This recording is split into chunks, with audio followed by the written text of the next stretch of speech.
اگلے دن شام سے کچھ دیر پہلے پہرے دار 2 زنانہ لباس لے کر آ گیا۔ شوق رنگوں کے یہ 2 جوڑے جس مقصد سے آئے تھے وہ ہم اچھی طرح جانتے تھے۔ میں نے یہ کپڑے وصول کرنے سے انکار کر دیا۔ پہرے دار نے کپڑے زبردستی کوٹری میں پھینکے تو میں نے انہیں باہر پھینک دیا، بلکہ وہ دونوں چوڑیاں بھی پھینک دی جو کل ہمیں ارسال کی گئی تھیں۔ پتہ نہیں کیا بات تھی کہ ان چوڑیوں کی توہین پہرے دار کسی طور پر بھی برداشت نہیں کرتے تھے۔ وہ آگ بگولا ہو گئے، پتہ نہیں کیا کیا بکتے رہے، پھر بھنائے ہوئے واپس چلے گئے۔ 10 منٹ بعد سردار زے خود وہاں آ دھمکا۔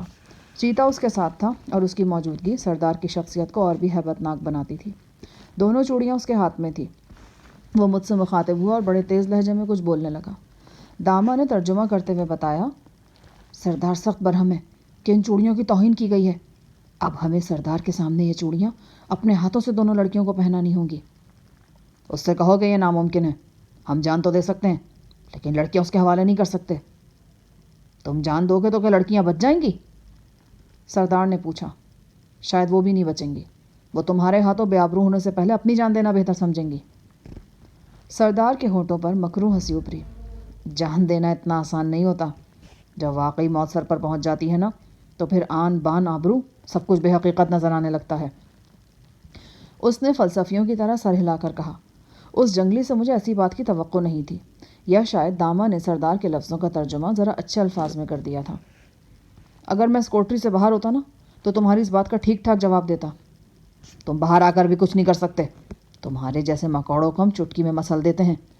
اگر تمہارے دماغ میں اب بھی زور آزمائی کا کیڑا رینگ رہا ہے تو میں بالکل تیار ہوں، لیکن ایک بات یاد رکھنا، اس مرتبہ کوئی چالاکی نہیں چلے گی۔ میں نے اس لڑکی کو لے کر جانا ہے اور ہر صورت لے کر جاؤں گا۔ اس کے ساتھ ہی سردار نے بڑے تیش کے عالم میں ایک ملازم کو اشارہ کیا۔ وہ تیز قدموں سے باہر نکلا اور تھوڑی ہی دیر بعد وہ منحوس بورینوں متھیلا اٹھا لایا جس میں جنگی ساز و سامان تھا۔ یہ کیا ہو رہا ہے؟ غزالہ نے میرا بازو دبوچتے ہوئے کہا۔ بس دیکھتی جاؤ۔ سردار نے تند لہجے میں کہا، یہ چوڑیاں ہیں اور یہ تھیلا ہے، اس میں سے جو چاہو اٹھا لو، اور بہتر ہے کہ چوڑیاں اٹھا لو اور اپنے ہاتھوں سے اپنی بہنوں کے ہاتھوں میں پہنا دو، کیونکہ اسی صورت میں تم زندہ رہ سکتے ہو۔ سردار کا اعتماد متاثر کن تھا۔ لگتا تھا کہ قوت بازو کے علاوہ اسے اپنے طریقہ لڑائی پر بھی بھروسہ ہے۔ میرے سینے میں میٹھا میٹھا جوش لہریں لینے لگا۔ میں نے تھیلے کی طرف ہاتھ بڑھایا۔ سردار نے اپنا پاؤں میرے ہاتھ پر رکھ دیا اور داما کی وساطت سے بولا، اگر تمہارے دماغ میں یہ ہے کہ اس طرح تم کچھ مہلت حاصل کر لو گے تو یہ تمہاری غلط فہمی ہے۔ جو بھی کچھ ہونا ہے وہ آج رات ہی ہونا ہے۔ یہ لڑکیاں اس کوٹری سے جائیں گی یا تم میرے ساتھ مقابلہ کرو گے؟ میں بھی یہی چاہتا ہوں سردار۔ تم پہلے بھی یہی چاہتے تھے، لیکن پھر اپنی اس ماں کو بیچ میں لے آئے تھے۔ سردار کا اشارہ اپنی بھولی بسری بیوی روبا کی طرف تھا۔ میں اسے بیچ میں نہیں لایا تھا، وہ خود کو اور تمہارے بیمار بیٹے کو بیچ میں لے آئی تھی۔ میں تو اس وقت بھی تم سے لڑنے اور تمہارے ٹکڑے کرنے کے لیے تیار تھا۔ سردار نے تھیلا میری طرف پھینک دیا اور لمبے لمبے ڈگ بھرتا باہر چلا گیا۔ غزالہ اور شائستہ سمیت سب کے چہرے دھواں ہو رہے تھے۔ زری کی سمجھ میں انگریزی نہیں آئی تھی، لہٰذا وہ ہونقوں کی طرح منہ پھاڑے میری طرف دیکھ رہا تھا۔ بہرحال چوڑیاں تو اس نے دیکھ ہی لی تھیں اور ان کو دیکھ کر اسے اندازہ ہو گیا تھا کہ یہ نیا بحران کس نوعیت کا ہے۔ اس کے گلے کی رگیں پھولتی جا رہی تھیں اور آنکھیں لال ہو گئی تھیں۔ وہ پھنکار کر بولا، خدا کی قسم استاذ صاحب، ہم کو اپنا جان کا پرواہ نہیں، لیکن ہم اپنی اور آپ کی بے عزتی ہرگز برداشت نہیں کرے گا۔ ہم بھی نہیں کرے گا استاد صاحب، گلسوم نے کہا۔ وہ شوہر کی تقلید میں کبھی کبھی مجھے استاد صاحب کہہ دیتی تھی۔ تم دونوں میاں بیوی شیر کے بچے ہو مجھے پتہ ہے، لیکن اس موقع پر تھوڑا سا حوصلہ رکھو، اگر تمہاری ضرورت پڑی تو تمہیں ضرور تکلیف دیں گے۔ کچھ دیر بعد روبا ہماری کوٹری کی کھڑکی کے سامنے پہنچ گئی۔ اس نے داما کی وساطت سے مجھے مخاطب کیا اور بولی، میں نے ابھی سنا ہے کہ تم نے زید سے مقابلے کی دعوت قبول کر لی ہے۔ محترم خاتون، مجھے اپنی جان خطرے میں ڈالنے کا کوئی شوق نہیں، مجھے مجبور کیا گیا ہے۔ کیا کہنا چاہتے ہو؟ میں نے شائستہ اور گلسوم کے حوالے سے سب کچھ روبا کو بتا دیا۔ ان چوڑیوں اور لباسوں کا بھی ذکر ہوا جو ابھی تھوڑی دیر پہلے ہمیں بھجوائے گئے تھے۔ روبا کے چہرے پر تفکر کی گہری پرچھائیاں لہرا گئیں۔ چند لمحے خاموش رہ کر وہ بولی، تمہاری منگیتر کے سلسلے میں تو میں نے زے کو منا لیا تھا، مگر لگتا ہے کہ وہ اب مانے گا نہیں۔ شاید آپ کچھ کہنا چاہتی ہیں؟ وہ تھوڑا سا جھجک کر بولی، شاید تم لوگوں کو ہی اپنے اندر تھوڑی سی نرمی پیدا کرنا پڑے گی۔ آپ کا مطلب ہے کہ ہم لڑکیاں ان کے حوالے کر دیں؟ مجھے نہیں پتا کہ تم لوگوں کے رسم و رواج کیا ہیں، مگر یہاں کے رسم و رواج بالکل اور طرح کے ہیں۔ اس موقع پر غزالہ آگے آئی۔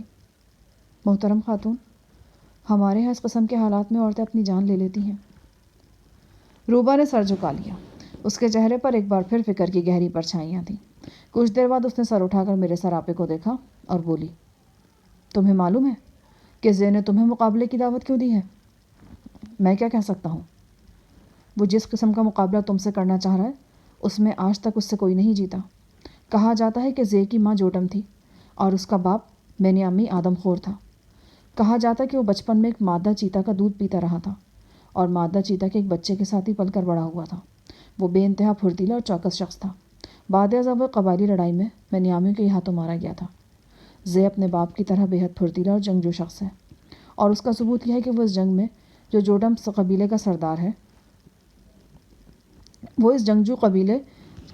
ہے جو چیتا تمہیں زے کے ساتھ نظر آتا ہے یہ اسی چیتے کی نسل سے ہے جس کے متعلق کہا جاتا ہے کہ وہ زے کا بھائی تھا۔ تم مجھے ایک مضبوط اور چوکس شخص نظر آتے ہو، مگر جس مقابلے کی دعوت تم قبول کر رہے ہو اس میں جیتنا تمہارے لیے ممکن نہیں۔ اس لڑائی میں جو پہلا زخم لگا لے گا وہی جیت جاتا ہے، کیونکہ پہلے ہی زخم کا مطلب موت ہوتا ہے، اور یہ موت حیران کن طور پر 4-5 سانسوں کے اندر واقع ہو جاتی ہے۔ شاید تم یقین نہ کر پاؤ، مگر ہوتا ایسے ہی ہے۔ جو ہتھیار اس لڑائی میں استعمال ہوتے ہیں وہ ایک انتہائی زہریلے بچھو کے زہر سے پان پر لگائے ہوتے ہیں۔ محترم خاتون، ان میں سے کچھ باتیں میں پہلے بھی سن چکا ہوں۔ آپ کی فکر مندی بجا ہے۔ میرے لیے خوشی کی بات ہے کہ آپ ہمارے لیے فکر مند ہیں، مگر سردار زے نے اس کے سوا کوئی راستہ نہیں چھوڑا۔ اچھا، میں اس بارے میں زے سے بات کرتی ہوں، لیکن ایک بار پھر تم سے کہتی ہوں کہ زے سے مقابلہ کرنے پر زور مت دو۔ روبا تیز قدموں سے باہر نکل گئی۔ روبا کے ساتھ جو گفتگو ہوئی اسے سننے کے بعد غزالہ، شائستہ اور صفدر وغیرہ بھی تمام حالات سے آگاہ ہو گئے تھے، یعنی جو بات اب تک ہم ان سے چھپاتے رہے تھے وہ عیاں ہو گئی تھی۔ غزالہ ڈبڈبائی ہوئی آنکھوں سے میری طرف دیکھ رہی تھی۔ اس گفتگو کے بعد اسے یہ علم ہوا تھا کہ ایسی ہی ایک طلائی چوڑی 2-4 دن پہلے اس کے لیے بھی آ چکی تھی، اور یہ کہ میں نے اس چوڑی کو توڑ مروڑ کر پہرے داروں کو واپس کر دیا تھا۔ شائستہ بھی پریشان نظر آنے لگی، تاہم گلسوم اور زری بے خبر تھے کیونکہ وہ انگلش نہیں سمجھتے تھے۔ زری بگڑ کر بولا، استاد صاحب، آپ ہم سے ضرور کچھ چھپا رہا ہے۔ ہم کو لگ رہا ہے جیسے گلسوم اور ہم آپ لوگوں کے درمیان میں بالکل اجنبی ہے۔ میں زری کو پریشان اور مشتعل نہیں کرنا چاہتا تھا، لہٰذا بات گول مول کر دی۔ ایک سراسیمگی سی سب کے چہروں پر محسوس ہو رہی تھی، یہاں تک کہ صفدر بھی آزردہ نظر نہیں آ رہا تھا۔ وہ کرہا کر بولا، شاہ جہاں صاحب، اگر ہم میں سے کسی کی قربانی کی ضرورت ہے تو سب سے پہلے میں حاضر ہوں۔ یہ زندگی تو میرے لیے ویسے بھی بوجھ بنی ہوئی ہے۔ وہ کچھ نہیں ہوگا یار، ہم نے بھی بہت کچھ کرنا ہے۔ یہاں سے صحیح سالم واپس جانا ہے۔ لاہور کے لکشمی چوک سے مرغ چھولے کھانے ہیں، رکھا شاپ کے تکے، بندو خان کا روسٹ، بشیر دارالماہی کی مچھلی، نرالے کے رسگلے۔ ابھی ہمارا کافی دانہ پانی پڑا ہوا ہے۔ مجھے تو لگتا ہے کہ بہت کم دانہ پانی باقی رہ گیا ہے۔ تم خواہ مایوسی کا شکار ہو رہے ہو۔ میرا خیال ہے کہ تمہارے اندر ترنگ پیدا کرنے کے لیے یہاں کے جوڑمس کی رسم پر عمل کرنا چاہیے۔ یہ لوگ بیمار کے سامنے شادی کی تقریب برپا کرتے ہیں تاکہ اس کی طبیعت بحال ہو۔ میرا دل چاہ رہا ہے ایک شادی میں بھی کر ہی لوں، فرض بھی ادا ہو جائے گا اور میری خوشی دیکھ کر تمہارے چہرے پر بھی رونق آ جائے گی۔ کیا خیال ہے؟ میں نے تو شادی کر کے کچھ حاصل نہیں کیا، اللہ کرے آپ کو ہو جائے حاصل وہ سب کچھ۔ اس کی اداسی کم ہونے کے بجائے بڑھ گئی، آنکھوں میں پانی جھلملانے لگا۔ مجھے یوں لگا کہ میں صفدر کی آنکھوں میں جھلملاتے پانی کو دھیان سے دیکھوں تو مجھے اس میں ویرک کی صورت نظر آ جائے گی۔ قریباً 1 گھنٹے بعد روبا پھر ہماری کوٹری کی کھڑکی کے سامنے پہنچ گئی۔ اس کا چہرہ گواہ تھا کہ اپنے خاوند سے اس کے مذاکرات ناکام رہے ہیں۔ زے اپنی بات پر ڈٹا ہوا ہے۔ اس کا کہنا ہے کہ رسم کے طور پر بھیجی گئی چوڑیاں قبول کی جائیں یا پھر تم اس سے مقابلہ کرو۔ میں نہیں جانتی کہ تم لوگوں کے ذہن میں کیا ہے، مگر میں اپنی بات دہرانا چاہتی ہوں۔ اگر تم لوگوں کو پہلا حل قبول نہیں تو کوئی تیسرا حل نکال لو، دوسرے حل کی طرف نہ ہی جاؤ تو بہتر ہے۔ ہم کیا حل کر سکتے ہیں؟ کچھ آپ ہی بتائیں نا، غزالہ نے کہا۔ روبا بولی، زے آج ہی رات فیصلہ چاہتا تھا، میں نے اس سے کل تک کی مہلت لے لی ہے۔ اب تمہارے پاس کچھ وقت ہے، اس بارے میں اچھی طرح سوچ لو۔ اگلا دن بڑا ہنگامہ خیز تھا۔ دوپہر تک یہ بات تقریباً طے ہو گئی کہ مجھے سردار زے سے مقابلہ کرنا ہے۔ سردار کا اعتماد دیدنی تھا۔ یہ ایسا اعتماد تھا جو مد مقابل کو ایک لمحے میں ڈانو ڈول کر سکتا تھا۔ اسے پرواہ ہی نہیں تھی کہ وہ جان بوجھ کر خود کو ایک آزمائش میں ڈال رہا ہے، حالانکہ اگر وہ چاہتا تو اس مقابلے سے پہلو تہی کر سکتا تھا۔ شاید مقابلے میں اپنے مد مقابل کی جان لینا بھی اس کی تفریحات میں شامل تھا۔ روبا کی زبانی پتہ چلا تھا کہ وہ ایسے مقابلوں میں درجنوں افراد کو موت کے گھاٹ اتار چکا ہے۔ دوپہر کے وقت 2 عمر رسیدہ افراد ہمارے پاس آئے۔ ان کی لمبی داڑھیاں تھیں، مگر تمام جوڑم مردوں کی طرح ان کے سر بھی منڈے ہوئے تھے۔ انہوں نے دامہ کی مدد سے مجھے اس مقابلے کے تمام قواعد و ضوابط سمجھائے۔ تاہم یہ قواعد سمجھانے سے پہلے انہوں نے ایک بار مجھ سے تصدیق کی کہ میں سردار کے ساتھ مقابلے کے لیے آمادہ ہوں۔ میں نے اپنی آمادگی ظاہر کی تو دونوں بوڑھوں نے مجھے بتایا کہ اس مقابلے میں دونوں حریفوں کا جسم حفاظتی اشیاء سے ڈھکا ہوتا ہے، صرف کوہنی سے اوپر بازو ننگے ہوتے ہیں یا گھٹنوں سے اوپر ٹانگیں۔ اس کے علاوہ سینہ بند کے نیچے پیٹ کا تھوڑا سا حصہ بھی غیر محفوظ ہوتا ہے۔ مقابلے کے دوران حریف انہی جگہوں پر وار کرنے کی کوشش کرتے ہیں۔ مقابلہ کرنے والے دونوں افراد کے دونوں ہاتھوں میں خنجر نما آلہ ہوتا ہے، جس کی دھار انتہائی زہریلی ہوتی ہے۔ جس شخص کو تھوڑا سا زخم لگ جاتا ہے وہ چند لمحے میں گر جاتا ہے اور ختم ہو جاتا ہے۔ اسی لیے کہا جاتا ہے کہ اس مقابلے میں پہلا زخم لگانے والا جیت جاتا ہے۔ مجھے مقابلے کی تفصیلات سمجھانے کے بعد دونوں بزرگان نے مجھے حفاظتی چیزیں پہنا کر دیکھی۔ آہنی خود تھوڑا سا چھوٹا تھا۔ ان کی ہدایت پر فوراً 2 مزید خود منگوا لیے گئے۔ ان میں سے ایک میرے سائز کا نکل آیا۔ بوڑھوں کی زبانی ہمیں معلوم ہو کہ مقابلے کا وقت شام سے کچھ دیر پہلے ہے اور مجھے مقابلہ شروع ہونے سے آدھا گھنٹہ پہلے مقابلے کا لباس پہن کر موقع پر پہنچنا ہوگا۔ سپہر کا وقت بڑی مشکل سے گزرا۔ اس وقت سورج دن بھر کی آگ برسانے کے بعد مغرب کی سمت جھکنا شروع ہو گیا تھا جب پہرے داروں کی ایک ٹولی ہماری کوٹری کے سامنے پہنچ گئی۔ اس وقت تک میں لڑائی کا لباس ذبتاً کر چکا تھا۔ اپنا آپ مجھے بڑا عجیب سا لگ رہا تھا۔ میں حرکت کرتا تو فولادی اشیاء کھڑ کھڑ جسم پر بجتی۔ آئینہ میرے سامنے نہیں تھا۔ اگر ہوتا تو مجھے یہی لگتا کہ پرانے دور کا کوئی رومن لشکری کھڑا ہے۔ پہرے داروں میں سے ایک نے کہا، اگر آپ کے ساتھیوں میں سے کوئی تماشا گا جانا چاہے تو جا سکتا ہے۔ صفدر نے کہا، میں جانا چاہتا ہوں۔ پروفیسر اور زری بھی تیار تھے، تاہم غزالہ، شائستہ اور گلسوم میں سے کسی کو اتنی ہمت نہیں تھی۔ گلسوم اور شائستہ تو باقاعدہ رو رہی تھیں۔ غزالہ قدرے حوصلے میں تھی۔ شاید وہ پہلے بھی اس قسم کے کئی سنگین مرحلے دیکھ چکی تھی۔ اس کے دل کی یہی آواز تھی کہ میری زندگی کو نقصان نہیں پہنچے گا۔ بہرحال آنکھیں اس کی بھی ڈبڈبائی ہوئی تھیں۔ میں نے حیران پریشان تابی کا گال چوما اور پہرے داروں کے ساتھ روانہ ہو گیا۔ گھروں اور درختوں کے سائے طویل تھے۔ ہم چند راستوں سے گزر کر پہاڑی ڈھلان کے نزدیک پہنچ گئے۔ یہاں سن کی رسی کی مدد سے ایک عارضی سا اکھاڑا یا رنگ بنایا گیا تھا۔ اس اکھاڑے کے اوپر شامیانہ تان دیا گیا تھا۔ اکھاڑے کے ارد گرد ایک بڑے دائرے کی شکل میں 300-400 افراد جمع تھے۔ ابھی مزید افراد وہاں پہنچ رہے تھے۔ خواتین ایک طرف تھیں۔ وہ سب لمبی سیاہ چادروں سے ڈھکی ہوئی تھیں، صرف ان کی آنکھیں دکھائی دیتی تھیں۔ مردوں کے گنجے سر ڈھلتی دھوپ کی روشنی میں چمک رہے تھے۔ اس ہجوم میں کوئی بچہ نظر نہیں آتا تھا۔ میرے پیچھے ہی پیچھے دامہ، زری اور پروفیسر بھی موقع پر پہنچ گئے۔ زری کے تند مزاجی کے پیش نظر اس کے ہاتھ پشت پر باندھ دیے گئے تھے۔ یہ دیکھ کر کوفت ہوئی کہ صفدر بھی وہاں آ گیا ہے۔ وہ زری کے کندھے کے سہارے آہستہ آہستہ چل کر وہاں پہنچا تھا۔ اس کا رنگ اب بھی لیموں کی طرح زرد تھا۔ 4-5 منٹ بعد ہم نے سردار کو آتے دیکھا۔ چیتے کے ساتھ ساتھ وہ بڑی شان سے چلا آ رہا تھا۔ اس نے ابھی کوئی حفاظتی شے نہیں پہنی تھی۔ یہ اشیاء اس نے موقع پر پہنچ کر پہنی۔ سینہ بند، آہنی خود اور دیگر لوازمات اس نے جسم پر سجا لیے اور بڑی شان سے اکھاڑے کے ارد گرد ٹہلنے لگا۔ دونوں بوڑھے، جنہوں نے بعد میں ریفری کا کردار ادا کیا، میرے پاس آئے۔ انہوں نے مجھے مقابلے میں استعمال ہونے والا خنجر دکھایا۔ اس کے 9 انچ لمبے پھل کو بڑی احتیاط سے چمڑے کے غلاف میں بند کیا گیا تھا۔ غلاف ہٹا کر ایک بوڑھے نے مجھے خنجر کی نیلگوں دھار دکھائی اور بولا، یہ دنیا کی زہریلی ترین دھار ہے۔ اگر تم چاہو تو میں تمہیں اس کا ایک چھوٹا سا کرشمہ دکھا سکتا ہوں۔ اس نے اپنے قریب کھڑے ایک نوجوان کو اشارہ کیا۔ وہ بلی کا ایک بچہ پکڑ لایا۔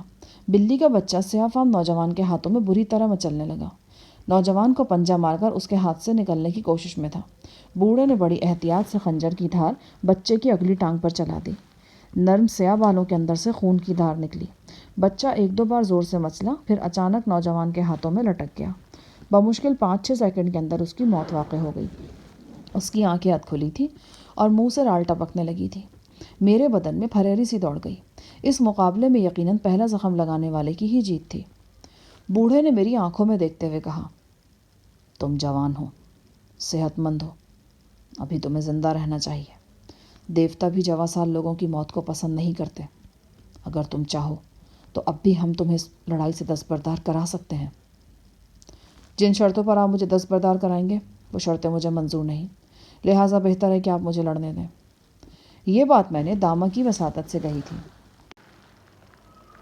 دونوں بوڑھے خاموشی سے ایک دوسرے کو دیکھنے لگے۔ چند ہی منٹ بعد میں اور جوڈم سردار سے اکھاڑے میں ایک دوسرے کے سامنے تھے۔ لڑائی بھڑائی کئی برسوں سے میری زندگی کا لازمی حصہ تھا۔ جب سے صفدر سے ملا تھا، ہنگامہ خیزی کچھ اور بھی بڑھ گئی تھی۔ ہمیں ایک ساتھ لڑتے ہوئے اور خطرات سے کھیلتے ہوئے عجیب طرح کا لطف آتا تھا۔ آج اس ہنگامے میں صفدر بھی موجود تھا، مگر افسوس کہ وہ صرف تماشائی کی حیثیت سے مجھے دیکھ سکتا تھا۔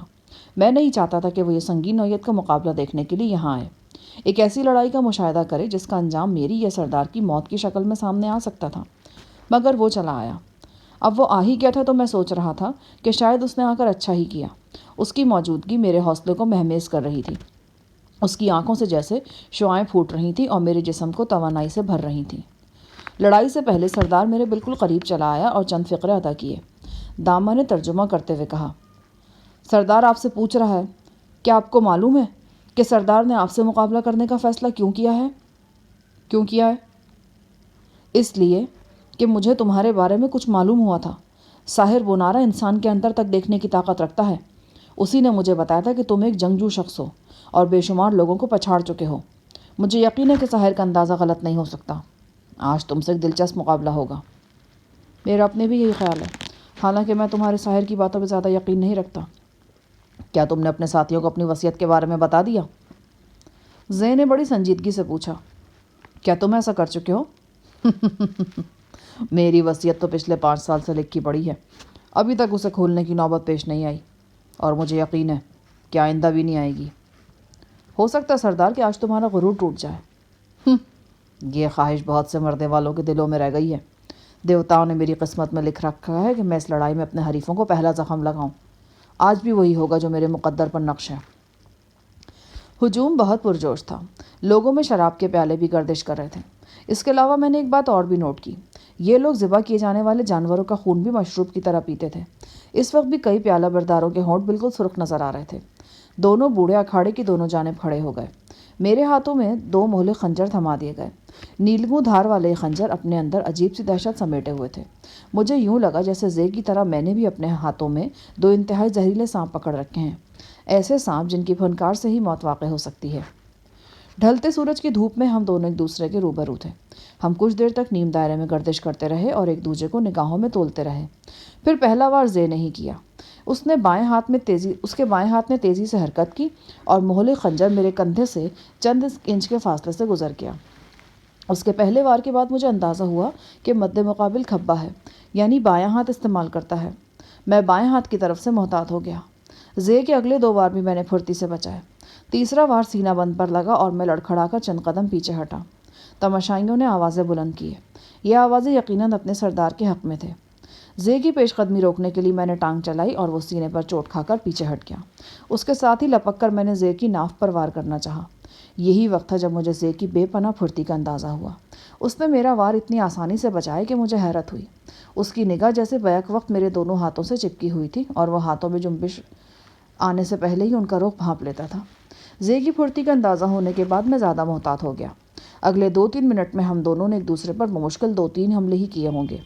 خوش قسمتی سے زے کا کوئی وار میرے بدن کے غیر محفوظ حصے پر نہیں لگا۔ ان حملوں کے دوران مجھ پر ایک زبردست انکشاف اور ہوا، اور میرے خیال میں یہ بڑا مہلک انکشاف بھی تھا۔ پہلے وار کے بعد میں نے زے کو کھبا سمجھا تھا، لیکن بعد میں معلوم ہوا کہ وہ کھبا نہیں، وہ اپنے دونوں ہاتھوں کو یکساں تیزی اور مہارت سے استعمال کرتا تھا۔ ایک لمحے میں جان گیا کہ وہ اس خاص قسم کی لڑائی میں زے کی مسلسل فتوحات کی وجہ کیا ہے۔ وہ دونوں ہاتھوں سے یکساں مہارت کے ساتھ حملہ کرنے کی صلاحیت سے مالا مال تھا۔ میں اس کے دائیں ہاتھ پر توجہ مرکوز کرتا تو وہ بائیں ہاتھ سے وار کر دیتا۔ اگر میری توجہ بائیں پر ہوتی تو وہ دائیں ہاتھ سے وار کرتا۔ اچانک مجھے اندازہ ہو گیا کہ یہ لڑائی میری توقع سے زیادہ مشکل ہے۔ میں نے مد مقابل سے اپنا فاصلہ بڑھا دیا۔ یہ ایک طرح سے کچھ وقت حاصل کرنے کی کوشش تھی۔ ساتھ ساتھ میں سوچ رہا تھا کہ مجھے کیا حکمت عملی اپنانی چاہیے۔ ٹانگوں پر گھٹنوں تک گارڈز تھے، لہٰذا میں نے ٹانگوں کا استعمال بڑھا دیا۔ میری کئی زوردار ککس زے کے سینے اور چہرے پر لگیں۔ ایک مرتبہ اس کے ہاتھ سے خنجر گرا بھی، مگر اس نے فوراً اٹھا لیا۔ خنجر گر جانے سے شاید زے کو سبکی محسوس ہوئی تھی۔ اس کے حملوں میں شدت آ گئی۔ مجھے اپنے چاروں طرف بجلی کونتی ہوئی محسوس ہو رہی تھی۔ وہ مجھے دھکیلتا ہوا ایک گوشے میں لے آیا۔ عقب سے زری کی بلند و بالا آواز آئی، شاباش استاد صاحب، آگے بڑھو، اس کے ٹانگوں کے بیچ میں مارو، شاباش۔ وہ شاگرد ہو کر مجھے شاباشی سے نواز رہا تھا۔ گاہے گاہے صفدر کی نحیف آواز بھی ابھرتی تھی۔ وہ میرا حوصلہ بڑھا رہا تھا۔ میری نگاہیں زے کے خنجروں پر تھیں۔ ان خنجروں کا بوسہ موت کا بوسہ تھا۔ میرے خیال میں 10 لڑائی میں سب سے اہم ہتھیار میرا وہ مخصوص داؤ تھا جو میں گردن پر لگاتا تھا۔ میں گردن کو بازو کے شکنجے میں لے کر خاص انداز سے دباؤ ڈالتا تو مد مقابل بے بس ہو جاتا تھا۔ لیکن اس قسم کے داؤ، جنہیں مارشل آرٹس کی زبان میں لاکس کہا جاتا ہے، صرف اسی وقت لگائے جا سکتے ہیں جب لڑنے والے آپس میں گتھم گتھا ہوں۔ یہاں صورتحال مختلف تھی۔ موت سے مہلک تر خنجر ہمارے ہاتھوں میں تھے۔ یہ خنجر مجھے سردار زے سے دور ہٹنے پر مجبور کر رہے تھے۔ مجھے اپنی پیشانی سے پسینہ پھوٹتا محسوس ہونے لگا۔ میرے دونوں ہاتھوں سے وار کرنے کی دوہری صلاحیت زے کو میرے لیے انتہائی خطرناک بنا چکی تھی۔ 2-3 موقعوں پر ایسا ہوا کہ خنجر کی دھار میرے جسم کے غیر محفوظ حصے کو چھوتی ہوئی گزر گئی۔ زے کا اعتماد پہلے ہی دیدنی تھا، اب اس میں مزید اضافہ ہو گیا۔ میں نے جھک کر زے کا ایک وار بچایا تو اس نے اچانک نیچے سے گھٹنا چلا دیا۔ چوٹ میری تھوڑی پر لگی۔ میں تیورا کر پشت کے بل گرا۔ مجھے اٹھنے میں بس ایک لمحے کی تاخیر ہوئی تھی۔ یہی تاخیر زے کو ایک سنہری موقع فراہم کر گئی۔ وہ کسی شکاری پرندے کی طرح مجھ پر جھپٹا۔ میں نے تڑپ کر خود کو اس کی زد سے بچانا چاہا۔ اس سے پہلے کہ میں پوری طرح کروٹ بدلتا، وہ بلائے ناگہانی کی طرح میرے اوپر آ گیا۔ مہلے خنجر کی نوک کوہنی سے اوپر میرے بازو میں لگی اور گوشت چیر کر گزر گئی۔ ایک انگارے جیسی جلن کا احساس ہوا اور میرے ذہن نے مجھے بتا دیا کہ میں موت کی سرحد پر آ گیا ہوں۔ میرے اندر سے اٹھنے والی ایک آواز نے مجھ سے پوچھا، کیا واقعی سب کچھ ختم ہو گیا ہے؟ کیا ابھی میری لاش اس اکھاڑے سے اٹھائی جانے والی ہے؟ غزالہ کا اشکبار چہرہ نگاہوں کے سامنے آ گیا اور ایک ہی لمحے میں پتہ نہیں کیا کچھ نظروں کے سامنے گھوم گیا۔ دھندلائی ہوئی نظروں سے میں نے دیکھا سردار زے دوسرا وار کرنے کے لیے اپنا بایاں ہاتھ اوپر اٹھا رہا تھا۔ اس کی آنکھوں میں وحشت ہی وحشت رقصہ تھی۔ اس مرتبہ زے کا وار میں نے اپنی کلائی پر روکا اور اس کے سینہ بند پر ٹانگ مار کر اسے دور ہٹا دیا۔ خود کو میں نے کوہنیوں کے بل زمین سے اٹھایا۔ اس موقع پر سردار مجھ پر حملہ آور ہو سکتا تھا، مگر اس نے حملہ آور ہونے میں زیادہ دلچسپی نہیں لی۔ تماشائی نظروں سے مجھے دیکھتا رہا۔ وہ جانتا تھا کہ 5 سانس کا زہر مجھے موت کے حوالے کر چکا ہے اور اب کوئی لمحہ جاتا ہے کہ میں بے دم ہو کر گرنے والا ہوں۔ اور یہ کوئی سردار زے ہی کی بات نہیں تھی، خود مجھے بھی ایسا ہی لگ رہا تھا۔ ایک آگ سی پورے بدن میں پھیل گئی تھی۔ پاؤں کے ناخن سے لے کے سر کے بالوں تک درد کی ناقابل بیان لہریں اٹھی تھیں اور روح کو تار تار کر گئی تھیں۔ میں کوہنیوں کے بل نیم دراز تھا اور اٹھ کر بیٹھنے کی سکت نہیں تھی مجھ میں۔ بہت کوشش کر کے میں اپنے جسم کو تھوڑا سا سیدھا کیا۔ سردار خنجر بدست میرے سر پر کھڑا تھا۔ شاید وہ میری آخری ہچکی کا منتظر تھا۔ درد کی ناقابل بیان لہریں جسم میں اٹھنے کے بعد ذرا ماند پڑیں تو میرے دل نے گواہی دی کہ بدترین وقت گزر گیا ہے۔ ہلاکت آفریں زخم کھانے کے باوجود میں زندہ ہوں۔ کس وجہ سے؟ کسی طور بھی ہوئی، مگر یہ بات غلط ثابت ہو گئی کہ اس مقابلے میں پہلا زخم کھانے والا جانور نہیں ہو سکتا۔ سردار یقیناً میری طرف سے بالکل بے فکر ہو چکا تھا۔ اس کی یہی بے فکری مجھے اپنے بہت قریب لے آئی۔ میں نے اپنے تن بدن کی تمام نڈھال قوتوں کو جمع کیا اور اپنی دونوں ٹانگیں جوڑ کر سردار کی ناف میں رسید کر دیں۔ وہ درد کی شدت سے دوہرا ہوگا تو اس کا رخ بھی مخالف سمت میں ہو گیا۔ میں جست لگا کر اس کے اوپر آ گرا۔ وہ اوندھے منہ زمین پہ آیا۔ اس کا سر اتنی شدت سے زمین سے ٹکرایا کہ آہنی خود کا چرمی تسمہ ٹوٹ گیا اور وہ خود لڑک کر دور جا گرا۔ سردار کا ایک ہاتھ اپنے ہی جسم کے نیچے دب گیا تھا۔ دوسرے ہاتھ کو میں نے بے دردی سے مڑوڑا تو کوہنی کی ہڈی کڑکڑانے کی دہشتناک آواز آئی۔ اس ہاتھ کا خنجر زے کی گرفت سے نکل گیا۔ میں نے بھی ایک ہاتھ کا خنجر چھوڑ دیا۔ دوسرے ہاتھ کا خنجر میں نے زے کی گردن کے پچھلے حصے سے لگا دیا۔ میرے ہاتھ کا ذرا سا دباؤ خنجر کی دھار اس کے سیاہ گوشت میں اتار سکتا تھا۔ اس دھار کو محسوس کر کے زے ماہی بے آب کی طرح تڑپا۔ میں نے اسے اپنے پنجے سے نکلنے نہیں دیا۔ اس کے حلق سے ایک وحشتناک چیخ بلند ہوئی اور ایک بار پھر اس نے مجھے اپنے اوپر سے اچھالنا چاہا، مگر ناکام ہوا۔ ہجوم پر موت کی سی خاموشی طاری تھی۔ بس اکیلے زری گل کے للکارے سنائی دے رہے تھے۔ وہ زخمی ہونے کے باوجود اٹھ کر ناچ رہا تھا۔ اس کے ہاتھ پشت پر بندھے تھے، ورنہ وہ شاید باقاعدہ خٹک ناچ شروع کر دیتا۔ وہ چیخ رہا تھا، مار دو استاد صاحب، مار دو! چند لمحے تک میرے اعصاب بری طرح کشیدہ رہے، پھر میں نے زے کی گردن پر خنجر چلانے کا ارادہ ملتوی کر دیا۔ میں نے اپنا خنجر والا ہاتھ فضا میں اٹھا دیا۔ اس کا مطلب تھا کہ میں مقابلہ جیت چکا ہوں۔ کسی نے بھی اپنی جگہ سے حرکت نہیں کی۔ سب جیسے سکتہ زدہ ہو گئے تھے۔ پھر دونوں بوڑھے لڑکھڑاتے ہوئے میری طرف آئے۔ انہوں نے پہلے زے کے ہاتھ سے خنجر لیا اور پھر میرے ہاتھ سے بھی لے لیا۔ چاروں خنجروں کو بڑی احتیاط سے دوبارہ چمڑے کے خولوں میں محفوظ کر دیا گیا۔ بوڑھوں کی ہدایت پر میں نے اپنے جسم سے جنگی ساز و سامان علیحدہ کر دیا۔ سردار بھی اپنی کمر اپنی گر جھاڑ کر کھڑا ہو چکا تھا۔ اس کے بازو کی ہڈی ٹوٹ گئی تھی، مگر وہ اتنا سخت جان تھا کہ اس کے چہرے پر کرب کے آثار تک نمودار نہیں ہوئے تھے۔ میرے اپنے بازو سے بھی مسلسل خون رس رہا تھا۔ کافی گہرا کٹ آیا تھا اور میں ابھی تک شدید چبھن محسوس کر رہا تھا۔ سردار کی طرح دونوں بوڑھے بھی مجھے حیرت اور تعجب کی نظر سے دیکھ رہے تھے۔ کچھ یہی کیفیت ہجوم کی بھی تھی۔ شاید انہیں اپنی نگاہوں پر یقین نہیں آ رہا تھا کہ جان لیوا زخم کھانے کے باوجود میں ابھی تک ان کے سامنے زندہ سلامت ہوں۔ وہ جسے 5 سانس کا زہر کہتے تھے وہ میرے جسم میں اترا تھا اور اس کے بعد بھی میں درجنوں سانس لے چکا تھا۔ اچانک میرے ذہن میں ایک پھلجھڑی سی چھوٹ گئی۔ اپنے سینے میں سائیں علی کی چبھوئی ہوئی سوئی مجھے یاد آ گئی اور اس کے ساتھ ہی 2-3 اور باتیں بھی یاد آ گئیں۔ ایک دیوار جیسے نگاہوں کے سامنے سے ہٹ گئی۔ اس سے پہلے بھی 2 یا 3 دفعہ زہر میرے جسم پر اثر انداز ہونے میں ناکام رہا تھا۔ جب ہم ماریا ٹرسٹ میں تھے تو اسقی اور اس کے شیطان ٹولے کی طرف سے مجھے دودھ میں زہر دیا گیا۔ یہ زہر میں ڈکار گیا۔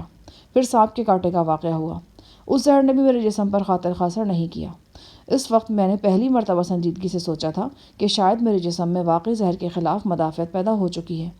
اب یہ تیسرا بلکہ اہم ترین واقعہ ہوا تھا۔ نیلگوں دھار والے خطرناک ترین خنجر کا زخم کھا کر بھی میں اپنے قدموں پر کھڑا تھا۔ دونوں بوڑھے جنہوں نے اس مقابلے میں ریفری کے فرائض انجام دیے تھے سر جوڑے سرگوشیاں کر رہے تھے۔ چاروں خنجر ان کے ہاتھ میں تھے۔ پھر بوڑھوں نے وہ خنجر علیحدہ کیا جس سے سردار زے نے بڑی چابک دستی سے میرے بازو پر زخم لگایا تھا۔ خنجر کا غلاف احتیاط سے علیحدہ کیا گیا۔ بوڑھے بڑی دھیان سے خنجر کی دھار دیکھتے رہے۔ ڈوبتے سورج کی آخری کرنیں خنجر کے پھل پر منعکس ہو رہی تھیں۔ تھوڑی دیر بعد وہ دونوں خنجر سمیت اکھاڑے سے باہر چلے گئے۔ ان کی واپسی قریباً 5 منٹ بعد ہوئی۔ ان کے چہروں پر نظر آنے والی حیرت موجود تھی، بلکہ اس میں کچھ اضافہ ہی ہوا تھا۔ میں اپنے ساتھیوں کے درمیان موجود تھا۔ زری کے ہاتھ بندھے ہوئے تھے۔ اس کا بس نہیں چل رہا تھا، ورنہ وہ ضرور مجھے اپنے کندھے پر اٹھانے کی کوشش کرتا۔ صفدر کے بیمار چہرے پر بھی زندگی کی رمق نظر آنے لگی۔ پروفیسر بار بار میرا کندھا تھپک رہا تھا۔ اس کی آنکھوں میں گہری سنجیدگی تھی۔ اس نے میرے بازو کا زخم غور سے دیکھا اور پھر گہری سانس لے کر بولا، تمہیں پتہ ہے یہ دونوں عمر رسیدہ ریفری ابھی تھوڑی دیر پہلے کہاں گئے تھے؟ کہاں؟ انہوں نے زہریلے خنجر کی دھار چیک کی ہے۔ وہ دیکھو، اس پتھر کے پاس بلی کا ایک اور بچہ مردہ پڑا ہے۔ میں نے ہجوم کے عقب میں نگاہ دوڑائی۔ پروفیسر درست کہہ رہا تھا۔ یہ سب کیا ہے؟ میری تو کچھ سمجھ میں نہیں آ رہا۔ پروفیسر بولا، سائیں علی کی بات پر تمہیں یقین کرنا ہی پڑے گا۔ تمہارے جسم میں زہر کے خلاف زبردست قوت مدافعت پیدا ہو چکی ہے۔ دوسرے الفاظ میں تم زہر پروف ہو گئے ہو۔ بھئی مجھے تو اب بھی یقین نہیں آ رہا۔ وقتی طور پر تو میڈیکیشن سے مقصد حاصل ہو سکتا ہے، لیکن مستقل طور پر زہر سے محفوظ ہو جانا، یہ کیسے ممکن ہے پروفیسر؟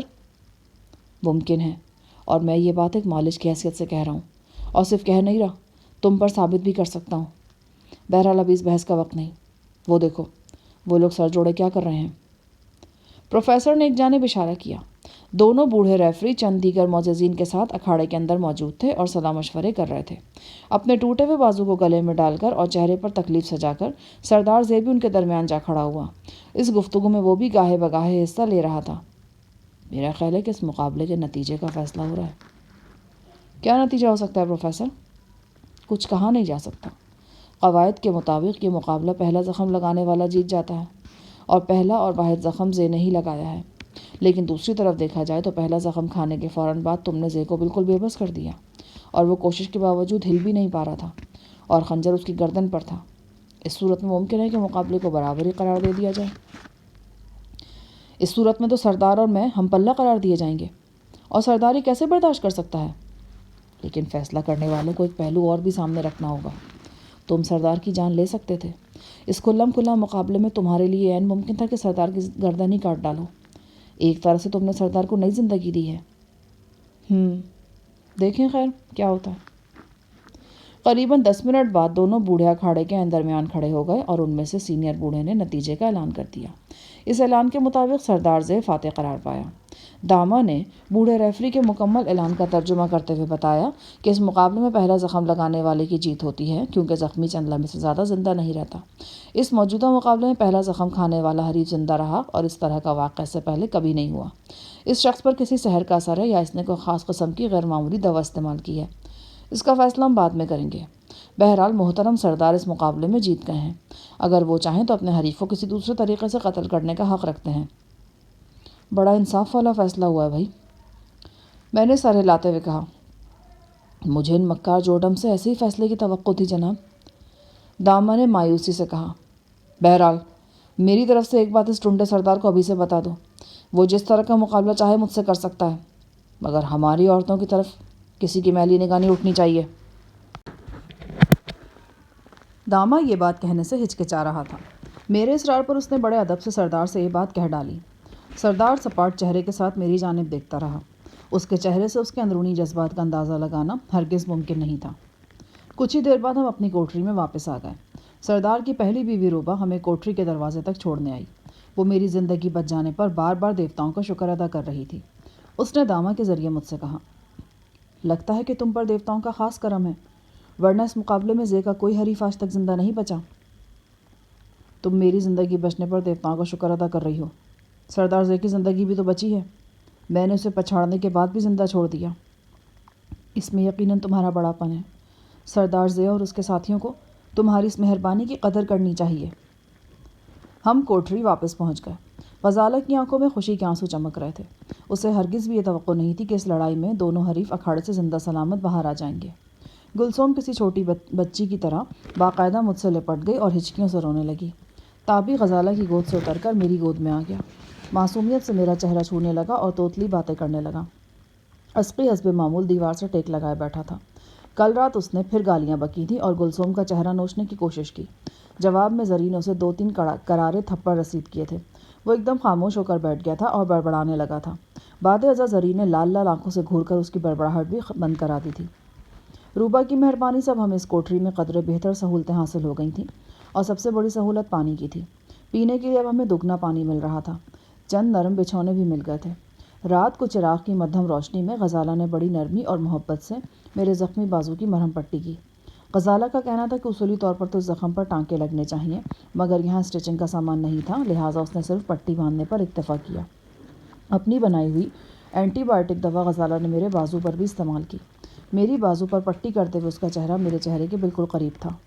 میں نے پوچھا، تمہیں یقین تھا کہ میں زندہ واپس آ سکوں گا؟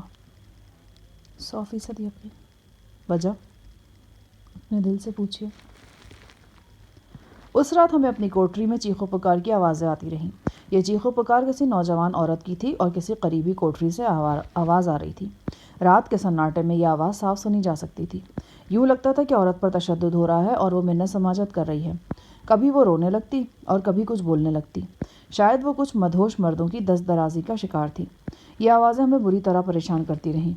گلسوم تو جلد سو گئی تھی، مگر غزالہ اور شائستہ رات بھر نہ سو سکیں۔ یہی حال میرا، زری اور پروفیسر کا تھا۔ میرے کہنے پر داما نے ایک پہرے دار سے نوازوں کے بارے میں پوچھا تو وہ بڑی بدتمیزی سے بولا، خبیث بڈھے، چپ ہو کر بیٹھ جا، یہ تیری بیٹی نہیں ہے۔ دوسرے پہرے دار شیطانی انداز میں مسکرانے لگے۔ وہ کوٹری سے ابھرنے والی آوازوں کو بڑے ذوق و شوق سے سن رہے تھے۔ داما بولا، میرا اندازہ ہے کہ یہ لوگ کہیں سے کوئی لڑکی اغوا کر کے لائے ہیں۔ یہ کون سی زبان بول رہی ہے؟ یہ لارسی لڑکی ہے، اور ہو سکتا ہے کہ مگاسا کی ہو۔ میں نے کہا، مجھے شک پڑتا ہے کہ سردار زے بھی یہاں موجود ہے۔ ہاں، آواز تو میں نے بھی سنی ہے۔ پروفیسر نے کہا، ہو سکتا ہے کہ لڑکی کو کھلونا بنا کر وہ آج کی شکست کا غم غلط کر رہا ہو۔ ساری رات اسی طرح گزر گئی۔ آخری پہر لڑکی کی آواز آنی بند ہو گئی۔ پتہ نہیں کہ بیچاری کے ساتھ کیا گزری۔ صبح ہونے سے کچھ دیر پہلے مجھے بھی نیند آ گئی۔ مقابلے کے ذہنی تناؤ اور پھر جسمانی تھکن کے بعد یہ بہت گہری نیند تھی۔ میں سویا تو پھر دوپہر سے تھوڑی دیر پہلے ہی اٹھا۔ آنکھ کھلتے ہی مجھے اندازہ ہو گیا کہ ہماری کوٹری کے مکینوں میں ایک اضافہ ہو گیا ہے۔ یہ ایک لڑکی تھی۔ وہ سیاہ فام ہونے کے باوجود جسمانی لحاظ سے کافی دلکش نظر آتی تھی، تاہم اس کی تمام تر دلکشی اس وقت غارت ہو رہی تھی۔ اس کے جسم پر کٹا پھٹا نامکمل لباس تھا۔ یہی وجہ تھی کہ غزالہ نے اس کے جسم پر ایک چادر ڈال دی تھی۔ اس کے جسم پر تشدد کے نشانات تھے اور یقیناً یہ جنسی تشدد ہی تھا۔ غالباً لڑکی کو زبردستی شراب وغیرہ بھی پلائی گئی تھی۔ وہ ابھی تک نشے میں مدہوش نظر آتی تھی اور گاہے گاہے بے ہوشی ہی کی حالت میں بڑبڑانے بھی لگتی تھی۔ اس امر میں شک کی کوئی گنجائش نہیں تھی کہ اسی بدقسمت لڑکی کی چیخو پکار ہم رات کو سنتے رہے۔ شام تک لڑکی کی حالت قدرے بہتر ہو گئی، بلکہ اس نے غزالہ کے ہاتھوں تھوڑا سا دودھ بھی پیا۔ غزالہ نے ہمیں منع کر دیا کہ ابھی لڑکی سے کسی قسم کا کوئی سوال نہ کیا جائے۔ وہ رات بھی خیریت سے گزر گئی۔ ہمیں ڈر تھا کہ شاید وحشی جوڈم لڑکی کو پھر کوٹری سے باہر لے جانے کی کوشش کریں گے، لیکن ایسا نہیں ہوا۔ اس کے علاوہ گلسوم اور شائستہ کے حوالے سے بھی کوئی پریشانی نہیں ہوئی۔ اگلے روز ناشتے کے بعد لارسی لڑکی نے داما کو کئی اہم باتیں بتائیں۔ یہ باتیں انکشاف کے زمرے میں آتی تھیں اور ان سے ہمیں ارد گرد کے حالات کا علم ہوا۔ پہلے تو لڑکی نے صرف اتنا بتایا کہ موگاسا کی لڑائی کے بعد وہ اپنے منگیتر کے ساتھ ٹرسٹیوں کے ڈر سے بھاگ نکلی۔ موگاسا سے ایک دن کی مسافت پر وہ گھنے جنگل میں پہنچی اور وہاں جورڈم قبیلے کے ڈاکوؤں سے آمنا سامنا ہو گیا۔ اس کا منگیتر مارا گیا اور ڈاکو اسے اٹھا کر بستی میں لے آئے۔ بعد ازاں لڑکی نے ان واقعات کو ذرا مزید تفصیل سے بیان کیا اور تب ہم پر یہ انکشاف ہوا کہ جسے وہ اپنا منگیتر بتا رہی ہے وہ دراصل سردار رافع کا چھوٹا بھائی اولام ہے۔ اولام کا نام ہمارے لیے نیا نہیں تھا۔ اس نام کو سننے کے بعد لڑکی کے بتائے ہوئے واقعات میں ہماری دلچسپی بہت بڑھ گئی۔ میں نے لڑکی سے پوچھا، تمہارے کہنے کا مطلب یہ ہے کہ سردار رافع کا بھائی اولام مر گیا؟ ہاں، ان وحشی ڈاکوؤں نے سردار اولام کو مار ڈالا۔ وہ تیر سے زخمی ہو کر گر گیا تھا۔ اس کے سر کو ایک بھاری پتھر سے کچل دیا گیا۔ تمہارا نام کیا ہے؟ کوری۔ کوری، کیا تم شروع سے بتانا پسند کرو گی؟ ہم تینوں وعدہ کرتے ہیں کہ یہ باتیں صرف ہم تک رہیں گی اور اگر ہمیں موقع ملا تو ہم تمہاری مدد وغیرہ بھی کریں گے۔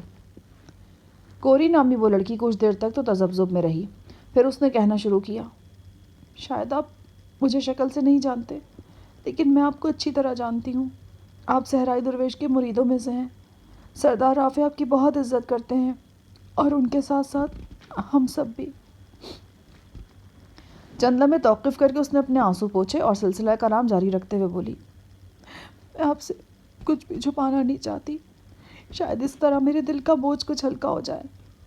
سردار اولام مجھے پسند کرتا تھا۔ میری یہ مجال نہیں تھی کہ اس کی پسندیدگی سے آنکھ چراؤں۔ میں جانتی تھی کہ اولام میں کچھ خرابیاں ہیں لیکن میں اسے ٹوک بھی نہیں سکتی تھی۔ آپ کو معلوم نہیں ہوگا، بلکہ شاید کسی کو بھی معلوم نہیں ہوگا کہ اولام بظاہر اپنے بھائی کا وفادار نظر آنے کے باوجود وفادار نہیں تھا۔ وہ اندر سے اپنے بڑے بھائی کا دشمن تھا اور گزرنے والے وقت کے ساتھ یہ دشمنی بہت گہری ہو چکی تھی، اتنی گہری کہ جس کا تصور کرنا بھی محال ہے۔ کیا آپ نے کبھی سوچا کہ ٹرسٹ والوں نے اچانک موگاسا بستی پر کیوں ہلہ بول دیا تھا؟ ہاں سوچا، کئی بار سوچا، میں نے داما کی وساطت سے جواب دیا۔ پھر کیا جواب ملا آپ کو؟ کچھ بھی نہیں۔ یہ بات آپ کے لیے حیرانی کا سبب ہوگی کہ موگاسا پر اچانک حملہ سردار اولام کی وجہ سے ہوا۔ یہ سارا اولام کا ہی منصوبہ تھا۔ اس کے اندر یہ خواہش تھی کہ اس کا بھائی برباد ہو جائے، بلکہ وہ بستی ہی برباد ہو جائے جس پر وہ حکومت کرتا ہے، جو اس کی پہچان ہے۔ جب اولام نے دیکھا کہ لارسیوں اور ٹرسٹیوں کے درمیان لڑائی بند ہونے والی ہے اور اپنے بیٹے کی یرغمالی کی وجہ سے ٹرسٹ کا بادشاہ لارسیوں کی بہت سی شرطیں ماننے پر تیار ہو گیا تو اولام کو اپنا سپنا بکھرتا نظر آیا۔ وہ ہرگز نہیں چاہتا تھا کہ ٹرسٹی موگاسا کو تباہ برباد کیے بغیر واپس چلے جائیں۔ اس نے منصوبے کے تحت پہلے کنگ کے یرغمالی بیٹے پر فائرنگ کروائی۔ اس فائرنگ میں اتفاقاً کنگ کا بیٹا بچ گیا، مگر اولام نے کنگ تک یہ بات پہنچائی کہ اس کا بیٹا مارا گیا اور اب لارسیوں کے پاس اس کو واپس دینے کے لیے کچھ نہیں ہے۔ بظاہر سردار کا وفادار نظر آنے والا اولام ٹرسٹیوں کا سب سے قابل اعتماد جاسوس بھی تھا۔ ٹرسٹی اس کی اطلاع پر آنکھ بند کر کے یقین کرتے تھے۔ وہ سوچ بھی نہیں سکتے تھے کہ اولام نے انہیں غلط اطلاع دی ہوگی اور فائرنگ میں ماسٹر عسکری محفوظ رہا ہوگا۔ وہ انتقام میں اندھے ہو کر موگاسا پر چڑھ دوڑے اور اس کے بعد موگاسا میں جو کچھ ہوا وہ تو آپ کو معلوم ہی ہے۔ اولام نے ایک اور چالاکی بھی دکھائی تھی۔ اسے معلوم تھا کہ جو ہی موگاسا پر حملہ ہوگا آپ لوگ ٹرانسمیٹر استعمال کر کے کنگ کو بتا دیں گے کہ عسکری تو زندہ ہے۔ اس نے آپ کو اس کام سے روکنے کے لیے جھونپڑے سے آپ کا آلہ چرا لیا۔ اس کے علاوہ اولام نے ایک زبردست چال کھیلی۔ اس نے حملے کے فوراً بعد ٹرسٹ کے کچھ گارڈز کو ایک چھکڑے میں چھپایا اور بوما تک پہنچا دیا۔ جب لڑائی زوروں پر تھی تو یہ ٹرسٹی بوما کی چھت پر نمودار ہوئے اور انہوں نے وہاں سے اندھا دھند گولیاں چلا کر بہت سے لوگوں کی لاشیں گرا دیں۔ کیا آپ میری باتوں پر یقین کر رہے ہیں؟ کیوں نہیں کر رہے؟ یہ سب کچھ ہمارے ساتھ بیتا ہے۔ میرا آلہ چوری ہوا اور واقعی میں نے لڑائی شروع ہونے سے پہلے اس کی زبردست کمی محسوس کی۔ شاید آلہ ہوتا تو یہ لڑائی رک جاتی۔ تم نے بوما کی چھت سے جو فائرنگ ہونے کی بات کی ہے میں اس کا بھی چشمدید گواہ ہوں۔ جی، لڑائی کے بعد سردار رافع ٹرسٹیوں کے ہاتھوں گرفتار ہو گیا تھا۔ اس پر اب بہت سی مصیبتیں آنے والی تھیں۔ ان مصیبتوں کا تصور اولام کو اندر سے خوش کر رہا تھا، لیکن پھر اچانک وہ کچھ ہو گیا جس کی کسی کو ہرگز توقع نہیں تھی۔ فاتح ٹرسٹیوں کا رویہ بالکل اچانک تبدیل ہو گیا۔ ان کی ساری وحشت ایک دم نرمی میں بدل گئی۔ انہوں نے نہ صرف یہ کہ ایک روز پہلے پکڑے گئے سارے قیدی چھوڑ دیے بلکہ انہیں بستی میں نئے جھونپڑے بنانے میں مدد بھی دی گئی۔ زخمیوں کا علاج کرایا گیا اور بوما میں سلگتی آگ سر توڑ کوشش سے بجھائی گئی۔ اس وقت ہماری کچھ سمجھ نہیں آ رہا تھا کہ ایسا کیوں ہوا۔ غلام بھی ٹرسٹیوں کے بدلے ہوئے رویے پر ششدر تھا، مگر کل مجھے اس سوال کا جواب مل گیا۔ کیسے؟ کنگ کے بیٹے کو آپ لوگوں کے پاس زندہ سلامت دیکھ کر۔ کیا تم اسے پہچانتی ہو؟ جی ہاں، مگاسم میں نے اسے آپ کے پاس دیکھا تھا۔ ایک روز اس نے لارو نابے کو گندی گندی گالیاں دی تھی اور انہوں نے کیبو کو اس کی پٹائی کی تھی۔ کل اس لڑکے کو آپ لوگوں کے ساتھ دیکھ کر میں سمجھ گئی کہ غلام نے ٹرسٹیوں کو لڑکے کی مرنے کی غلط اطلاع پہنچائی تھی اور یہ کہ لڑکا آپ کے پاس زندہ سلامت موجود ہے۔ میرا اندازہ ہے کہ آپ لوگوں نے لڑائی کے بعد کسی طرح ٹرسٹیوں تک یہ اطلاع پہنچا دی تھی کہ ارغمالی لڑکا زندہ ہے۔ اسی اطلاع کی وجہ سے ٹرسٹیوں کا رویہ ایک دم بدلا تھا۔ تمہارا اندازہ درست ہے کوری، لیکن اس کے بعد کیا ہوا؟ میرا مطلب کہ ٹرسٹیوں کا رویہ بدلنے کے بعد بہت کچھ ہوا جی۔ ٹرسٹی گارڈز 2 دن کے اندر ہی بستی سے نکل گئے۔ جاتے جاتے وہ سردار رافع اور اس کے قریبی ساتھیوں کو بھی چھوڑ گئے۔ شاید آپ کو اس بات کی اطلاع نہ ہو کہ سردار رافع ایک بار پھر مگاسا بستی میں سردار کی حیثیت سے موجود ہے۔ بچے بچائے لوگ بھی بستی میں دوبارہ جمع ہو گئے ہیں اور تباہ ہونے والے جھونپڑوں کی جگہ نئے جھونپڑے بنائے جا رہے ہیں۔ پرسوں دوپہر تک سردار رافع کو غلام کی سازش کا پتہ بھی چل گیا۔ غلام ہی کے قریبی دوست نے رافع کے سامنے سارا بھانڈا پھوڑ دیا۔ سردار رافع کا غصہ انتہا کو پہنچ گیا۔ غلام پکڑے جانے سے پہلے ہی بستی سے بھاگ نکلا۔ اس نے مجھے بھی ساتھ لے لیا۔ ہم گھوڑوں پر سوار تھے۔ پرسوں کئی پہر تک ہم بھاگتے رہے۔ سردار رافع کے محافظ ہم دونوں کے تعاقب میں تھے۔ رات کو ہم ایک گھنے جنگل میں پناہ لینے کے لیے گھس گئے۔ ان درختوں میں پہنچ کر ہم سردار رافع کے محافظوں سے تو بچ گئے، لیکن ان جوڈم ڈاکوؤں کے ہتھے چڑھ گئے۔ ہم نے ایک درخت پر پناہ لے رکھی تھی۔ ان جوڈمز کو علم ہو گیا۔ ان کی تعداد 10-15 کے قریب تھی۔ انہوں نے ہمیں گھیرنے کی کوشش کی۔ غلام نے جواب میں تیر اندازی کی۔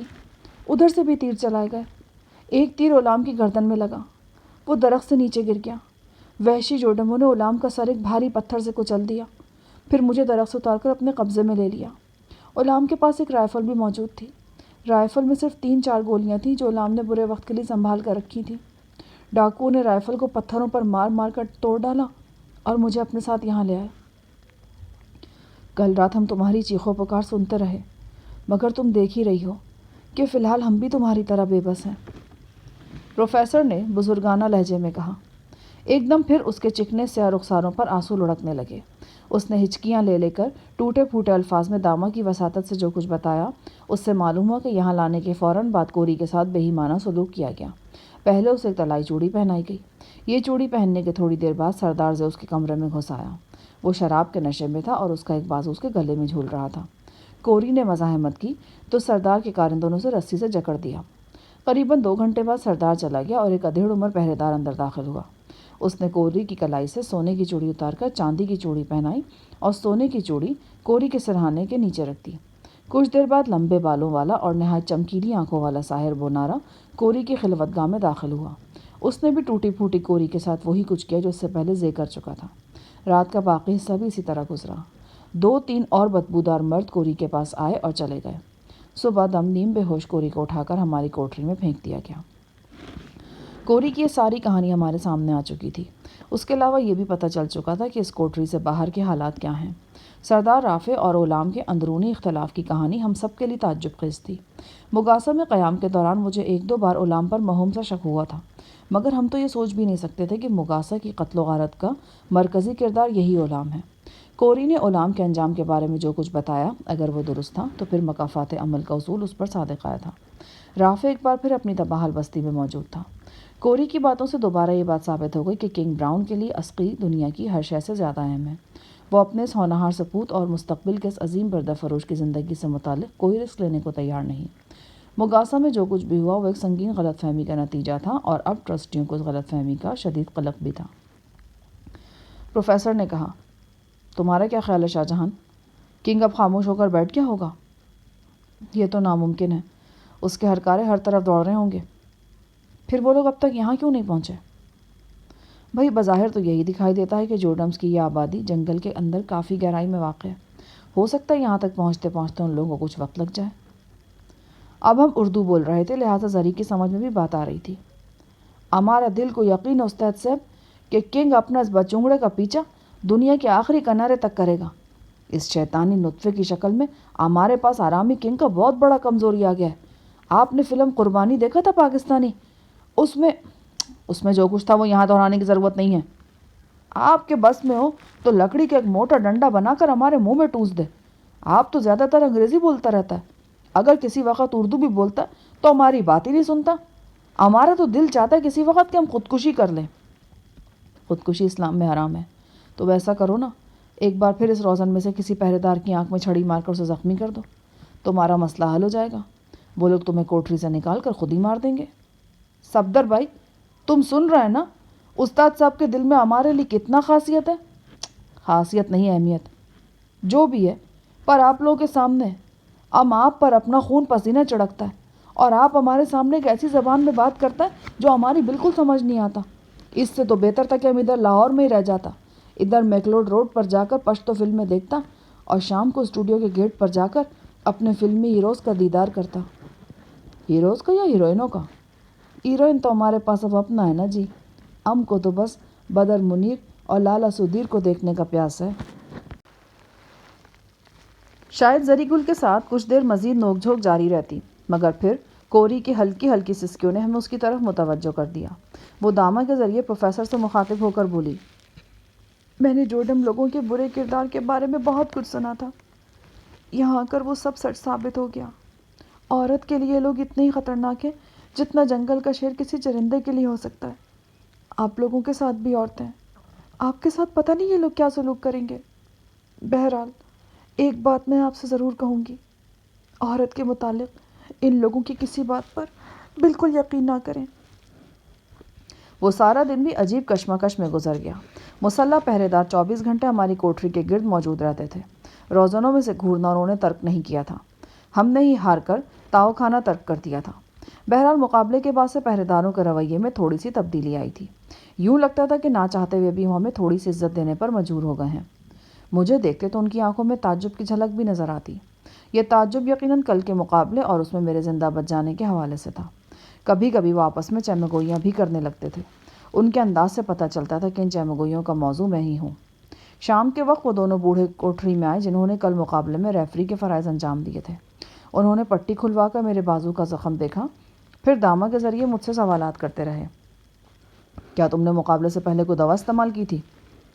ہرگز نہیں۔ کوئی سحر یا روحانی عمل وغیرہ کرایا تھا؟ بالکل نہیں، ہم ایسی باتوں پر زیادہ یقین نہیں رکھتے۔ اس کے باوجود تم لوگ اپنے ساتھ ایک خطرناک جادوگر لڑکی لیے پھرتے ہو۔ میں سمجھ گیا کہ اس بوڑھے کا اشارہ منابع کی طرف ہے۔ وہ لڑکی اتفاقاً ہمارے ساتھ شامل ہو گئی تھی۔ یہ تمہارے جھوٹوں میں سے ایک اور جھوٹ ہے۔ تم اس لڑکی کو ایک ہتھیار کے طور پر اپنے ساتھ رکھے ہوئے تھے۔ وہ تو ہماری قسمت اچھی تھی کہ بر وقت ہمیں اس کی خطرناکی کا علم ہو گیا، ورنہ وہ اپنے جادوئی اعمال سے اس بستی کو کھنڈر بنا دیتی۔ اب وہ کہاں ہیں؟ وہ بڑے سکون میں ہیں، اور اسی وجہ سے ہم سب بھی سکون میں ہیں۔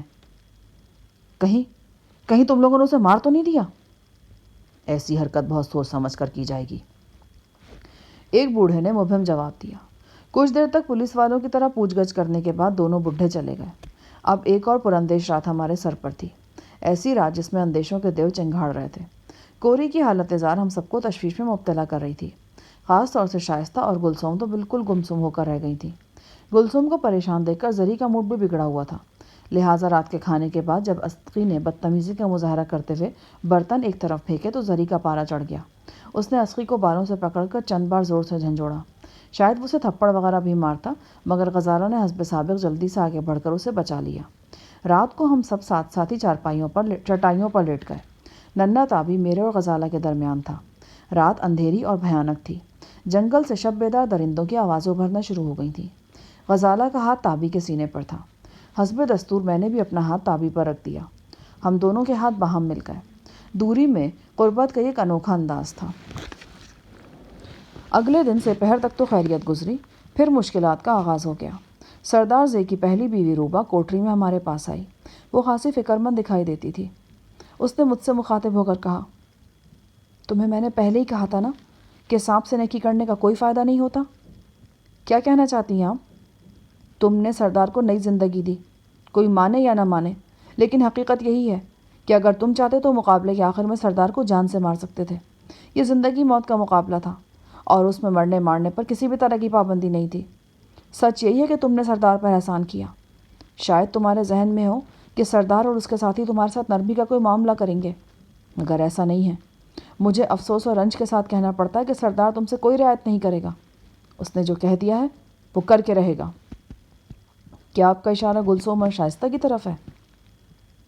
روبا نے بڑے دکھ سے اس بات میں سر ہلا کر کہا، ہو سکتا ہے کہ یہ لوگ آج رات ہی دونوں لڑکیوں کو یہاں سے نکال کر لے جائیں۔ میں نے سنا ہے کہ سردار اس معاملے کو اپنی عزت بے عزتی کا مسئلہ بنائے ہوئے ہے اور زیادہ تاخیر نہیں کرنا چاہتا۔ پھر آپ کا کیا مشورہ ہے؟ میرا جواب دینے سے پہلے روبا نے غور سے میرا چہرہ دیکھا، جیسے میرے دکھ اور پریشانی کا اندازہ لگانے کی کوشش کر رہی ہو۔ پھر آہستہ سے بولی، مجھے ایک ہی ڈر ہے، کہیں یہ نہ ہو کہ زیب مزید بھڑک جائے اور اپنے پہلے وعدے سے بھی مکر جائے۔ میرا مطلب تمہاری منگیتر والا وعدہ۔ آپ کا مطلب ہے کہ زی اپنے وعدے پر اسی صورت میں قائم رہ سکتا ہے جب ہم اسے منمانی کرنے دیں؟ نہیں، ایسی بات نہیں، لیکن مجھے ڈر سا ہے۔ میں نے تم لوگوں سے کہا تھا کہ اس بارے میں کچھ سوچو۔ جب بہت زیادہ نقصان کا ڈر ہو تو کبھی کبھی کوئی چھوٹا نقصان برداشت کرنا پڑتا ہے۔ سردار زی یہاں کا حکمران ہے، تم سب اس کی قید میں ہو، وہ ہر طرح کی صفاقی تمہارے ساتھ برت سکتا ہے۔ روبا ڈھکے چھپے لفظوں میں کچھ دیر تک ہمیں سمجھاتی رہی اور پھر قریب آنے والے خطرے سے آگاہ کر کے شام کو آنے کا کہہ کر چلی گئی۔ اس کی آمد نے ہم سب کی فکر مندی میں خاطر خواہ اضافہ کر دیا۔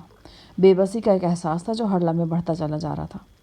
شام سے کچھ دیر پہلے فضا میں بے حد حبس تھا۔ پروفیسر ہلکا بخار محسوس کر رہا تھا۔ اس کو شک تھا کہ یہ ملیریا ہے۔ غزالہ کا بھی یہی خیال تھا۔ بہرحال بخار کی شدت زیادہ نہیں تھی۔ شام کے فوراً بعد فضا کا حبس اس طرح کم ہوا کہ تیز آندھی چلنا شروع ہو گئی۔ کوٹری سے باہر جلتی ہوئی مشعلیں وغیرہ بجھ گئیں۔ پھر کوٹری کے اندر بھی اندھیرا چھا گیا۔ تیز ہوا کے ساتھ گرد اور ریت وغیرہ بھی کوٹری میں داخل ہو رہی تھی۔ اچانک تاریکی میں ابھرنے والی ایک آواز نے مجھے چونکا دیا۔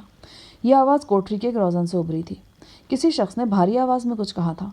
نہ جانے کیوں مجھے لگا کہ یہ آواز میں نے پہلے بھی سنی تھی کبھی۔ اس آواز کو سن کر داما روزن کے بالکل قریب چلا گیا۔ آواز نے سرگوشی میں کچھ کہا۔ جواب میں داما نے بھی سرگوشی کی۔ سرگوشیوں کا سلسلہ قریباً آدھے منٹ تک جاری رہا۔ پھر داما روزن کے پاس سے ہٹ گیا۔ کون تھا داما؟ ایک جانا پہچانا شخص۔ میں سمجھا نہیں۔ مومل۔ میں اپنی جگہ سے اچھل پڑا۔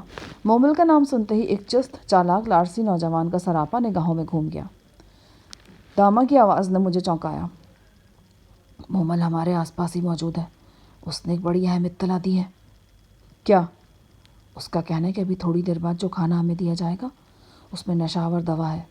ہم کوشش کریں کہ وہ کھانا نہ کھائیں، اور اگر کھانا ہی پڑے تو بالکل تھوڑی مقدار میں کھائیں اور باقی ادھر ادھر پھینک دیں۔ اور کیا کہا اس نے؟ پروفیسر نے پوچھا۔ وہ کہتا ہے کہ آج کی رات بڑی اہم ہے، ہم پوری طرح چوکس رہیں۔ وہ ہمیں اس بستی سے نکالنے کی کوشش کرے گا۔ اس نے تھوڑا بہت انتظام بھی کر لیا ہے، باقی جلد ہو جائے گا۔ انتظام سے اس کی کیا مراد ہے؟ یہ تو وہی جانتا ہے۔ اندھیرے کا فائدہ اٹھا کر وہ ہماری کوٹری کے قریب آ گیا تھا۔ ویسے یہ نوجوان ہے کس طرح؟ اتنا خطرناک کام کر رہا ہے پھر بھی بالکل پریشان نظر نہیں آتا۔ یوں لگتا تھا کہ کوئی کھیل کھیل رہا ہے۔ داما، میں اور پروفیسر دیر تک سرگوشیوں میں مشورہ کرتے رہے۔ صفدر سویا ہوا تھا۔ زری کو اس مشورے میں شامل کرنے کا فائدہ نہیں تھا۔ پروفیسر کا خیال یہی تھا کہ اگر داما کو کسی طرح کا دھوکہ نہیں ہوا اور یہ واقعی مومل تھا تو پھر ہمیں اس کی اطلاع کو سنجیدگی سے لینا چاہیے۔ ہم خود بھی جانتے ہیں کہ آج کی رات اہم ہے شاہ جہان۔ زی کی طرف سے کوئی کمینگی ہو کر ہی رہنی ہے۔ ممکن ہے کہ وہ لوگ کلثوم اور شائستہ کو یہاں سے لے جانے کا ارادہ رکھتے ہوں۔ ہمیں مزاحمت اور ہنگامے سے باز رکھنے کے لیے انہوں نے کھانے میں خواب آور دوا ملانے کا پلان بنایا ہو۔ لیکن ہمارے لیے یہ بھی تو مشکل ہوگا کہ ہم کھانے سے انکار کر دیں۔ اگر اسی طرح روشنیاں گل رہیں تو پھر کھانے سے ہاتھ کھینچنا آسان ہو جائے گا۔ کچھ دیر بعد ہم نے صفدر کو بھی جگا لیا۔ ضروری تھا کہ تمام ساتھیوں کو اس نئی صورتحال سے آگاہ کر دیا جاتا۔ اپنے ارد گرد مومل کی موجودگی کا سن کر سب کو حیرت ہوئی۔ اس حیرت میں یقیناً کچھ نہ کچھ خوشی کا عنصر بھی شامل تھا۔ کوٹری سے باہر آندھی کے جھکڑ بدستور شور مچا رہے تھے۔